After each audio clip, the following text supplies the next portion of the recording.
ഈശോ മിശിഹായ്ക്ക് സ്തുതിയായിരിക്കട്ടെ. പ്രിയമുള്ളവരെ, കഴിഞ്ഞ ദിവസമുണ്ടായ ഒരു കൊച്ചു സംഭവം ഞാൻ നിങ്ങളോട് ഷെയർ ചെയ്യാനായിട്ട് ആഗ്രഹിക്കുകയാണ്.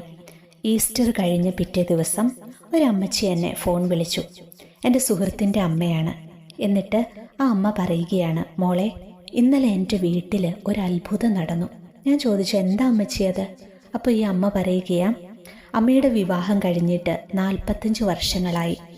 വിവാഹം കഴിഞ്ഞ ആ വർഷം മുതൽ എല്ലാ ആഘോഷ ദിവസങ്ങളിലും അമ്മച്ചിയുടെ ഭർത്താവ് മദ്യപിച്ചിട്ട് വന്നിട്ട് വീട്ടിൽ വഴക്കാണ്. അമ്മച്ചിയുടെ മോൻ വലുതായപ്പോൾ അപ്പനെ പോലെ തന്നെ അത് പിന്തുടരാനായിട്ട് തുടങ്ങിയ ആ ശീലം. മോൻ വലുതായതോടെ അപ്പനും മോനും ഒന്നിച്ചിരുന്നായി മദ്യപാനവും അതിനുശേഷം വീട്ടിൽ വഴക്കും സ്ഥിരമായി. എന്നിട്ട് അമ്മച്ചി പറയുക, മോളെ, എല്ലാ ഈസ്റ്ററിനും ക്രിസ്മസും ഓണവും പള്ളിത്തിരുന്നാളും ഒക്കെ വരുമ്പോൾ എൻ്റെ ചങ്കിലൊരു വിങ്ങല. ഒരു സന്തോഷവും എനിക്കില്ല. കാരണം ഇന്നിവിടെ എന്തായിരിക്കും നടക്കാൻ പോകുന്നതെന്നോർത്ത് ആദ്യമാണ് ഉള്ളിൽ ഓരോ ആഘോഷ ദിവസങ്ങളിലുമെന്ന്. 45 വർഷമായി ഞാനിത് അനുഭവിക്കാൻ തുടങ്ങിയിട്ട്.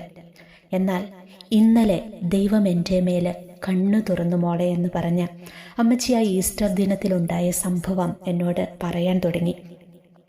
ഈസ്റ്ററിന് ഉച്ച കഴിഞ്ഞപ്പോൾ മുതൽ അപ്പനും മോനും മദ്യപിക്കാൻ തുടങ്ങി. രാത്രിയായപ്പോഴേക്കും നല്ല ഫിറ്റായി രണ്ടുപേരും. എന്നിട്ട് ഒന്നും രണ്ടും ഒക്കെ പറഞ്ഞ് പതിവ് പോലെ വഴക്കായി. വഴക്ക് കൂടിക്കൂടി വന്നു. പിന്നെ ചീത്തവിളിയായി. പരസ്പരം ഉപദ്രവിക്കുന്ന ഒരു ഘട്ടത്തിലേക്ക് വരെ വഴക്ക് മൂർച്ഛിച്ചപ്പോൾ ഈ അമ്മച്ചി എന്ത് ചെയ്തെന്നോ? അമ്മച്ചി ഒന്നും മിണ്ടാൻ പോയില്ല. മിണ്ടാതെ തൻ്റെ റൂമിൽ പോയി ജപമാലയെടുത്ത് നന്മ നിറഞ്ഞ മറിയമേ എന്ന പ്രാർത്ഥന കണ്ണുനീരോടെ അമ്മ പ്രാർത്ഥിക്കാൻ തുടങ്ങി. ജപമാലയുടെ രഹസ്യങ്ങളൊന്നും ചൊല്ലുന്നില്ല. വെറുതെ നന്മ നിറഞ്ഞ മറിയവും പരിശുദ്ധ മറിയവും എന്ന പ്രാർത്ഥന മാത്രം ചൊല്ലിക്കൊണ്ടിരുന്നു. ഓരോ നന്മ നിറഞ്ഞ മറിയവും ചൊല്ലുമ്പോഴും ഈ അമ്മ പറയുകയാണ്, സങ്കടം കൊണ്ട് ഞാൻ വാവിട്ട് കരഞ്ഞു പോവുകയായിരുന്നു മോളെയെന്ന്. നിങ്ങൾക്കറിയാം, ഇത്തരമൊക്കെ അവസ്ഥകളിലൂടെ കടന്നു പോകുന്നവർക്ക് മാത്രമേ ആ വേദനയുടെ തീവ്രത എന്തെന്ന് മനസ്സിലാകത്തുള്ളൂ. എന്തായാലും ഈ അമ്മച്ചി ഇങ്ങനെ പ്രാർത്ഥിക്കാൻ തുടങ്ങി.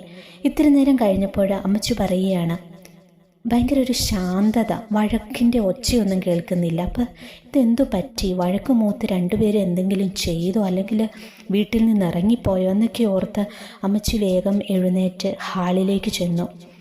അവിടെ ചെന്ന് നോക്കുമ്പോൾ അവരെ അവിടെയൊന്നും കാണാനില്ല. പുറത്തൊക്കെ ഒന്ന് നോക്കി, അവിടെയും കാണാനില്ല. പെട്ടെന്ന് അമ്മച്ചി മുറിയിൽ കയറി നോക്കി. ഒരു മുറിയിൽ നോക്കിയപ്പോൾ അവിടെ ഇല്ല. വേറൊരു മുറിയിൽ ചെന്ന് നോക്കിയപ്പം അവിടെ അപ്പനും മോനും 2 കട്ടിലേലായി. ഒരു കട്ടിലേൽ അപ്പനും മറ്റേ കട്ടിലേലും മോനും ശാന്തമായി കിടക്കുന്ന ഒരു കുഞ്ഞിനെ പോലെ അവിടെ കിടക്കുകയാണ്.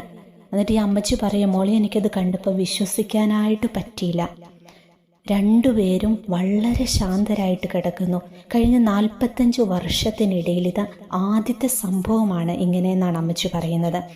ഇങ്ങനെ സാധാരണ മദ്യപിക്കുന്ന ദിവസം രാത്രി അമ്മച്ചീനെ ഉറക്കാറില്ല, അയൽപക്കക്കാരെ ഒന്നും കിടത്തി ഉറക്കത്തില്ല. വെളുക്കുന്നത് വരെ വീട്ടിൽ വലിയ ഒച്ചയും ബഹളവും ഒക്കെയാണ്. അങ്ങനെ ഒരു അന്തരീക്ഷത്തിലൂടെയാണ് അവർ കടന്നു പോകുന്നത്. അപ്പം അമ്മച്ചി പറയുകയാണ്, ഇതാദ്യമായിട്ടാണ് ഇത്ര നേരത്തെ പോയി രണ്ടുപേരും കിടക്കുന്നത്. അതുകൊണ്ട് അമ്മച്ചി പറയുകയാണ്, ഈ പ്രാർത്ഥന ചൊല്ലി തുടങ്ങിയപ്പോൾ തന്നെ എന്തോ ഒരു സ്വിച്ച് ഇട്ട പോലെ അവർക്കിടയിൽ ആ വഴക്ക് പെട്ടെന്ന് തീരുകയും ഇത്തിരി നേരം കഴിഞ്ഞപ്പോൾ രണ്ടുപേരും ആരോ വന്നൊരു ഇഞ്ചക്ഷൻ കൊടുത്ത് മയക്കി കിടത്തിയിരിക്കുന്നത് പോലെ രണ്ടുപേരും ശാന്തമായി കിടന്ന് വെളുക്കുന്നോടം വരെ കിടന്ന് ഉറങ്ങിയെന്ന്.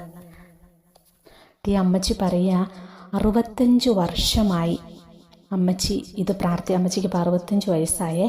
ഒരു 65 വർഷമായി പ്രാർത്ഥിച്ചിട്ടും ഈ ഒരു കുഞ്ഞി പ്രാർത്ഥനയ്ക്ക് ഇത്രമേൽ ശക്തിയുണ്ടെന്ന് ഞാൻ അറിഞ്ഞില്ല മോളെ, നീ ഇതെല്ലാവരോടും പറയണം എന്ന് പറഞ്ഞാണ് അമ്മച്ചി. നമ്മൾ നന്മ നിറഞ്ഞ മറിയമേ എന്ന പ്രാർത്ഥനയുടെ ശക്തിയെക്കുറിച്ച് പല വീഡിയോകളും നമ്മുടെ ഈ ചാനലിൽ നമ്മൾ ചെയ്തിട്ടുണ്ട്. അതൊക്കെ അമ്മച്ചി കേട്ടിട്ടുള്ളതാണ്. നമ്മളുടെ ഈ വീഡിയോകളൊക്കെ കാണുന്നൊരു അമ്മച്ചിയാണ്. പക്ഷെ അമ്മച്ചി ഒരു പ്രതിസന്ധി വന്നപ്പോൾ അമ്മച്ചി അത് ഓർത്തു. പെട്ടെന്ന് ഈ പ്രാർത്ഥനയുടെ ശക്തിയെക്കുറിച്ച് ഓർക്കുകയും അമ്മച്ചി നെഞ്ചു പൊട്ടി അമ്മ മാതാവിനെ വിളിച്ച് പ്രാർത്ഥിക്കുകയും ചെയ്തപ്പോൾ ആ കണ്ണീരിലേക്ക് അമ്മ ഇറങ്ങി വന്നത് നിങ്ങൾ കണ്ടോ? വെറുപ്പിൻ്റെ, വൈരാഗ്യത്തിൻ്റെ, ശത്രുതയുടെ, കലഹത്തിൻ്റെ ദുരാത്മാവിനെ നശിപ്പിക്കാൻ ഈ കൊച്ചു പ്രാർത്ഥനയ്ക്ക് കഴിയും. നമ്മുടെ കയ്യിലൊക്കെ ഇത്രയും വലിയൊരു ആയുധം ഇരുന്നിട്ട് പ്രതിസന്ധി സമയത്ത് നമ്മൾ പലപ്പോഴും അതെടുത്ത് പ്രയോഗിക്കാതെ പകച്ചു നിന്നു പോകുന്ന അവസ്ഥകളാണ്. എൻ്റെ ജീവിതത്തിലും ഉണ്ടായി കേട്ടോ ഇതുപോലെ ഒരു അനുഭവം. ഞാൻ പണ്ട് ഏതോ ഒരു ചാനലിന് വേണ്ടി ഞാനത് പറഞ്ഞിട്ടുള്ളതാണ്. ഒരിക്കൽ ഒരു ഈവനിങ് സമയത്ത് ഞാൻ നടക്കാനായിട്ട് ഇറങ്ങിയതായിരുന്നു. സാധാരണ നടക്കാനൊക്കെ ആയിട്ട് പോകുമ്പോൾ പതിവായി ഞാൻ ജപമാല ചൊല്ലിക്കൊണ്ടാണ് പോകാറുള്ളത്.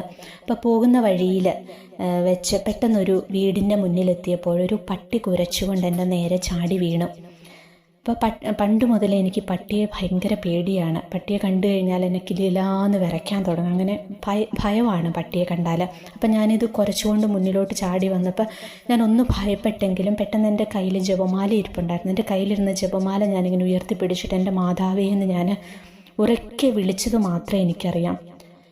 എന്തോ കണ്ടു ഭയന്നതുപോലെ വന്നതിനേക്കാൾ സ്പീഡിൽ ഈ നായ തിരിഞ്ഞോടുകയാണ്. പിന്നീട് ഇന്ന് വരെ ഞാൻ എപ്പോഴും നടക്കാൻ പോകുന്നത്, ഷോപ്പിങ്ങിന് പോകുന്നതൊക്കെ ഈ വഴി കൂടിയാണ്. അപ്പം പിന്നീട് പലതവണയും ഞാനതിൽ പോയപ്പോഴൊക്കെ ഈ നായ എൻ്റെ പുറകെ കുരച്ചുകൊണ്ട് വരികയും എന്നെ ഉപദ്രവിക്കുകയും ഒന്നും ചെയ്തിട്ടില്ല. ഇപ്പോഴും ഞാൻ നടക്കാൻ പോകുമ്പോൾ റോഡ് സൈഡിൽ ആ നായ കിടക്കുന്നത് കാണാറുണ്ട്. അപ്പം നമ്മുടെ കയ്യിലിരിക്കുന്ന ജപമാലയ്ക്കും ജപമാല പ്രാർത്ഥനയ്ക്കും വളരെയേറെ ശക്തിയുണ്ട്. ആപത്തിൽ സഹായിയാണ് ഈ പ്രാർത്ഥന. ദൈവവചനം കൊണ്ട് കൊരുത്തെടുത്ത ഈ പ്രാർത്ഥന നമ്മുടെ മനസ്സിലും അധരത്തിലും എപ്പോഴും നിറഞ്ഞു നിൽക്കട്ടെ. പരിശുദ്ധ അമ്മയുടെ സംരക്ഷണം ഇത് കേട്ടുകൊണ്ടിരിക്കുന്ന എല്ലാ മക്കൾക്കും ലഭിക്കട്ടെ എന്ന് ഞാൻ പ്രാർത്ഥിക്കുകയാണ്. ഇനി മുതൽ ജീവിതത്തിൽ പ്രതിസന്ധികൾ, പ്രശ്നങ്ങൾ ഒക്കെ വരുമ്പോൾ നിങ്ങൾ ഭയപ്പെടേണ്ടതില്ല. അതുപോലെ വീട്ടിലൊക്കെ സ്ഥിരമായിട്ട് ഇതുപോലെ കലഹങ്ങളൊക്കെ നടക്കുന്ന കുടുംബങ്ങളുണ്ടെങ്കിൽ നിങ്ങളൊന്നുകൊണ്ടും വിഷമിക്കേണ്ട കാര്യമില്ല. ഇനി മുതൽ നമ്മൾ തർക്കിക്കാനായിട്ട് നിൽക്കേണ്ട. വീട്ടിൽ വലുതായി ഉണ്ടാകുന്ന ആ വഴക്കുകളെയൊക്കെ നമുക്ക് ശാന്തമാക്കാനായിട്ട് പറ്റും. നിങ്ങൾ രഹസ്യങ്ങളൊന്നും ചൊല്ലിയില്ലെങ്കിലും വേണ്ടിയില്ല. വെറുതെ നന്മ നിറഞ്ഞ മറിയമേ നിനക്ക് സുസ്തി, കർത്താവ് നിന്നോട് കൂടെ, സ്ത്രീകളിൽ അങ്ങ് അനുഗ്രഹിക്കപ്പെട്ടവളാവുന്ന ഈ പ്രാർത്ഥന അങ്ങ് ഉരുവിട്ട് ചൊല്ലിക്കേ. തിന്മയുടെ ശക്തികളൊക്കെ ഓടിയകലും. ഒരു തിന്മയ്ക്ക് നമ്മളെ തൊടാനായിട്ട് പറ്റത്തില്ല. ഈ പ്രാർത്ഥന ചൊല്ലി നടക്കുന്ന ഒരു മക്കളുടെ അരികിലും തിന്മയ്ക്ക് കടന്നു വരാനായിട്ട് പറ്റത്തില്ല. നമുക്ക് ഈ പ്രാർത്ഥനയുടെ ശക്തിയെക്കുറിച്ച് നമ്മൾ പല വീഡിയോകളും ചെയ്തിട്ടുണ്ട്. ഇതുപോലെ പറയാനാണ് എനിക്ക് ഒരുപാട് അനുഭവങ്ങളുണ്ട്. ഈ നന്മ നിറഞ്ഞ മറിയമേ എന്ന പ്രാർത്ഥന ചൊല്ലി ജീവിതത്തിലുണ്ടായ ഒത്തിരി അനുഭവങ്ങൾ നിങ്ങളോട് ഷെയർ ചെയ്യാനുണ്ട്.